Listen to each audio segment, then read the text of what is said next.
Femeia săgetător este una dintre cele mai complexe figuri ale zodiacului, un amestec de foc, visare și adevăr crud. Ea trăiește sub semnul libertății absolute și al căutării de sens, fiind adesea percepută ca o călătoare între lumi, cea exterioară și cea interioară.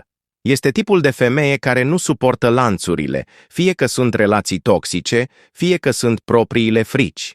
Își dorește să exploreze, să cunoască, să înțeleagă, iar această nevoie nestăvilită de expansiune o face să pară greu de prins și imposibil de stăpânit.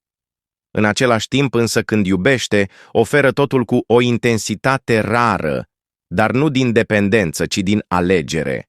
Are o sinceritate brutală, nu știe să se ascundă după cuvinte frumoase doar ca să placă. Spune adevărul chiar și atunci când doare, fiindcă pentru ea minciuna este cea mai mare închisoare.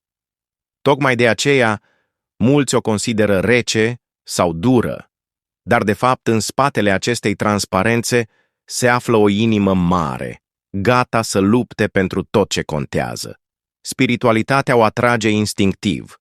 Ea caută mereu sensuri mai mari decât viața de zi cu zi.